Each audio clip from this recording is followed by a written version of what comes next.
Hello, bienvenidos una vez más a Razonando mi Fe. Vamos a continuar con esta serie de 4 videos de los 4 dogmas marianos. Ya vimos la Inmaculada Concepción, ya vimos la virginidad perpetua y hoy toca a la maternidad divina. Como les dije en el video anterior, virginidad y maternidad van así de súper de la mano. ¿Por qué? Porque no tendría nada de especial ser virgen. Hay muchas santas vírgenes y bien por ellas, pero lo que hace a María única y excepcional es que es la única en lograr virgen y madre. Les reto a cualquier mujer que me esté viendo a ser al mismo tiempo virgen y madre. Solo lo va a conseguir María. Curiosamente, la maternidad divina es el primer dogma promulgado mariano. No precisamente cristológico o trinitario, pero sí va a ser el primer dogma mariano que se promulga. Va a ser en el concilio de Éfeso en el año 431. Esto es muy pronto, muy. A lo mejor dirás, no inventes, Liz, pues si Jesús murió en el 33, pasaron 400 años, eso no es muy pronto. Si viajamos en el tiempo, sí, Jesús murió como en el año 33. Juan estamos hablando que murió más o menos como en el año 90. Entonces, todos los evangelios se están escribiendo entre 60, 70, por ahí. Entonces, se está terminando de escribir el Nuevo Testamento. Ya, redondeando números, en el año 100 se termina. Pero el año 100 y 200 fueron de persecución. ¿Quién tiene tiempo de analizar? ¿Quién tiene tiempo de nada? Huye y sálvense quien pueda porque los romanos le traen un odio declarado a los cristianos. Entonces, apenas llega la paz, dejan de perseguir cristianos, ahora sí, ya hay tiempo de estudiar, de reflexionar. Entonces, realmente es muy poco tiempo en el que sale este dogma de la maternidad divina.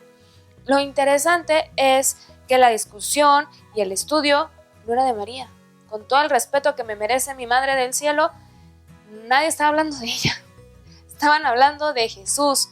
La discusión era sobre la persona de Jesús como Hijo de Dios y segunda persona de la Trinidad. Había quienes decían que Jesús pues era Dios y solo tomó prestado el cuerpo de un hombre y tuvo su ministerio y luego ahí lo dejó y ya, se regresó al cielo. Y había quienes decían que no iba por ahí, que más bien Jesús era un humano que vino como digamos un super profeta. Y pues sabemos que ninguna de esas dos versiones es cierta. En este concilio se llega a la conclusión de la doble naturaleza de Jesús, la divina y la humana. Jesús es 100% hombre y 100% Dios. Pero si es 100% hombre, tuvo mamá, nació de una mujer. Esta mujer es María. María es madre de Dios, porque es madre de la segunda persona de la Trinidad, que es 100% Dios. Así es como llegamos a la conclusión y se forma este dogma. Textual, el dogma dice: Madre de Dios, no porque el verbo de Dios se haya tomado de ella su naturaleza divina, sino porque es de ella de quien el verbo nació según la carne. Está medio trabalenguoso, pero es importantísimo entenderlo. Si nosotros nos vamos, por ejemplo, a la mitología griega o incluso a los dioses aztecas, mayas, etc., existen dioses que tienen hijos, entonces el hijo también es Dios. Se pudiera confundir a María con una diosa que tiene un hijo y por eso su hijo es Dios. Funciona la mamá. Aquí no funciona así. Aquí es Dios el que se hace hombre y la mamá es mamá del hombre, pero como el hombre no deja de ser Dios, entonces María se convierte en madre de Dios. Solo es madre de la segunda persona de la Trinidad. No crean que es madre de los tres, no, solo de la segunda persona del verbo encarnado. María no es diosa, María es mujer, es persona, es ser humano, es madre de Dios porque a Dios se le ocurrió encarnarse. Esto es bien importante porque le damos su justo lugar, tanto a Jesús como a María. Está un poquito complicado como entender bien esta función de Jesús, porque ya habíamos dicho, te dejo el video también acá en la descripción, el de la segunda persona de la Trinidad, que Jesús es Dios y Jesús vive desde la eternidad. Y eso nos lo va a decir el apóstol San Juan en el prólogo de su evangelio, que es precioso y lo leemos en Navidad. En el principio existía la palabra y la palabra estaba junto a Dios y la palabra era Dios. La palabra con P mayúscula, búscalo en tu Biblia, es Jesús mismo. Jesús es la palabra de Dios. Jesús existe desde la eternidad, en la eternidad, con Dios. Si lo hablamos como dos planos, el de la eternidad y el del espacio-tiempo, que es en el que estamos tú y yo, Jesús existe desde la eternidad. Pero María no es madre de Jesús desde la eternidad, porque María sí existe en el pensamiento de Dios, bien, pero como persona existe en un punto y a partir de un punto específico en la historia. Es a partir de ese punto en el que Dios, digamos que deja el plano de la eternidad para introducirse en el espacio-tiempo que vivimos nosotros, y es en ese momento que María se vuelve madre. Por eso, cuando hablamos de María como Madre de Dios, no es que sea una diosa, sino que más bien es que Jesús se abaja a nuestra realidad, a la realidad de María, y por eso puede hacerla su madre. No es que María esté en la eternidad con Dios como una diosa, porque pues si ya hay más de dos dioses ya no pueden ser Dios porque ya no son infinitos y empezamos con conflictos filosóficos que no es el punto. Aquí es importante recalcar el papel de María, darle el lugar privilegiado que tiene, sí, pero sin confundirnos. No es diosa, es madre de Dios en función de que el verbo se encarnó, que Dios se hace carne, se hace persona, se hace hombre. Y esto también lo vamos a encontrar textual en el Evangelio de Lucas, en la Anunciación. Este pasaje es muy rico para conocer a María. Nos vamos a ir al capítulo 1, versículo 35. El ángel le respondió: el Espíritu Santo vendrá sobre ti, el poder del Altísimo te cubrirá con su sombra, por eso el que va a nacer será santo e hijo de Dios. Es un milagro, no hay otra forma de explicarlo. El Espíritu Santo envuelve a María, concibe y sin perder la virginidad se va a convertir en madre del Hijo de Dios, en madre de la segunda persona de la Santísima Trinidad. Si tienes buena memoria, este mismo verso fue el que tomamos como referencia para el dogma de la virginidad. Por eso lo digo y lo sostengo, es imposible separar estos dos dogmas. ¿Quién va a ser la primera en vocalizar que María es Madre de Dios? No fueron los padres conciliares de Éfeso, fue muchísimo antes y fue una mujer. Lo vamos a ver enseguidita de la Anunciación. Así es, fue Isabel. Después de que el ángel le explica a María que va a ser Madre de Dios, que Isabel también está embarazada, María va con su prima a ver en qué puede ayudar, qué puede servirle y a compartir también esta alegría. Dice: en cuanto oyó Isabel el saludo de María, saltó de gozo el niño en su seno. O sea, Juan el Bautista, que es este niño que está en el seno de Isabel, también sabía, pero todavía no lo puede expresar vocalmente. Isabel quedó llena del Espíritu Santo y exclamó a gritos: bendita tú entre las mujeres y bendito el fruto de tu seno. ¿Cómo así viene a visitarme la madre de mi Señor? En los detalles está lo más interesante. Dice: Isabel quedó llena del Espíritu Santo. No es que María le haya contado lo que le había pasado, ni que le había visitado el ángel, y que Isabel dijera: ah, sí, pues si María es la madre del Mesías, eso la hace madre de Dios. No, a Isabel se lo dice el Espíritu Santo. Los dogmas, nuestra fe, no son ocurrencias nuestras, son revelación divina, nos lo sopla el Espíritu Santo. Isabel se abre a esta gracia del Espíritu Santo y por eso es capaz de reconocer en María a la Madre de Dios, a la Madre de su Señor.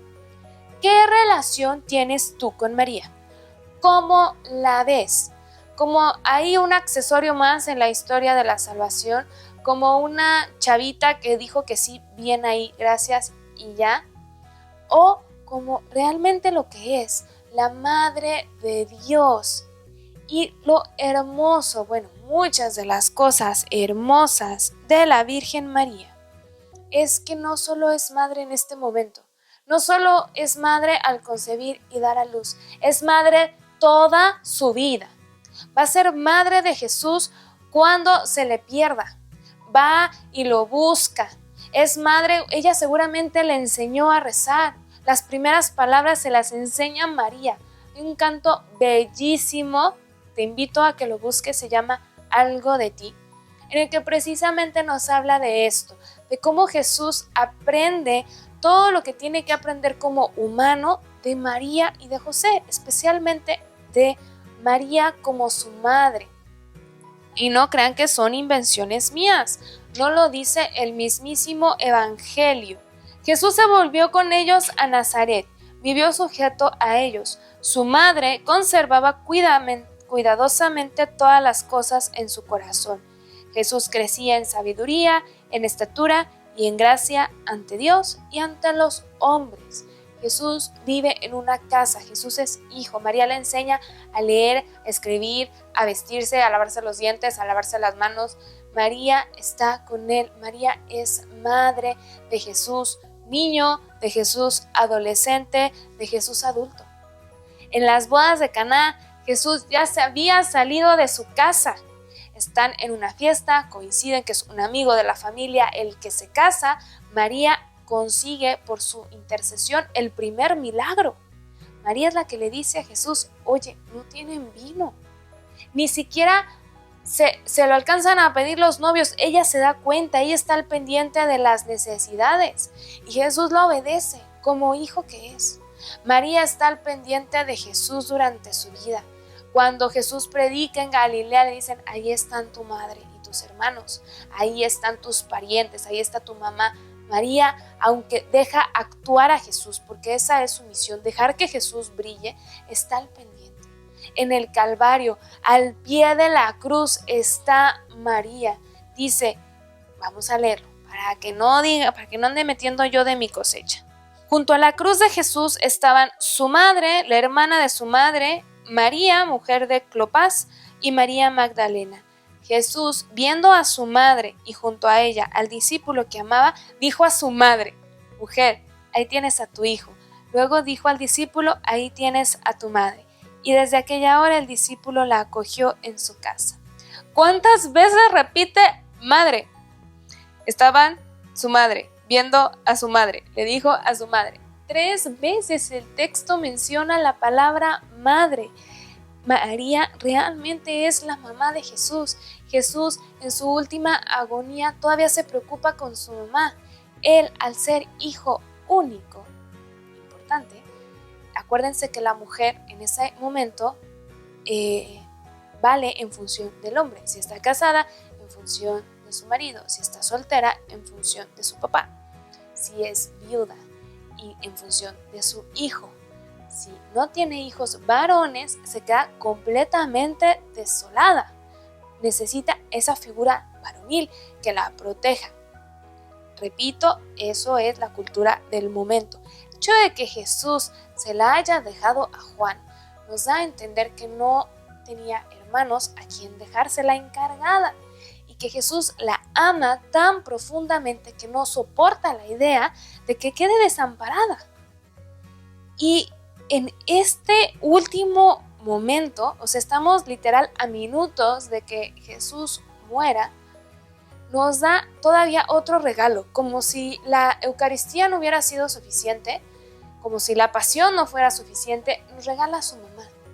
El hecho que se la dé al discípulo amado va en 2 funciones. Una, la práctica del momento que María no se quede sola, y la segunda, muchísimo más trascendental, que nos va a salpicar a nosotros, nos regala a María como madre. María es madre de Jesús en toda la extensión de la palabra, y Jesús en su generosidad, en su amor, nos la regala para que sea madre de cada uno de nosotros. Y María va a cumplir esa misión. Lo vemos, si nos seguimos más adelante en nuestra Biblia, en el libro de los Hechos de los Apóstoles, en el primer capítulo. Todos ellos perseveraban en la oración, con un mismo espíritu, en compañía de algunas mujeres, de María, la madre de Jesús, y de sus hermanos. María es madre de Dios. ¿Por qué? Porque es madre de Jesús, que es verdadero Dios. Y María es madre nuestra, porque Jesús nos la regala. Encontremos en María ese apapacho, esa incluso corrección. De repente nos hacen falta nuestras nalgadas, pero también seamos hijos obedientes. María nos pide una sola cosa: hagan lo que Él les diga. Jesús obedeció a su madre, se sometió a ella, nos lo dice la Escritura. Nosotros, a ejemplo de Jesús, sigamos su ejemplo, sus virtudes, su amor. Dejémonos inspirar con ella, porque ella lo único que quiere es llevarnos a Jesús, que cumplamos la voluntad de Jesús, que estemos con Él, que tengamos una relación tan bonita con su hija como ella lo tuvo. Hasta aquí la vamos a dejar. Esto fue Razonando mi Fe. Yo soy Liz Franco. Por favor, ayúdanos a compartir este contenido.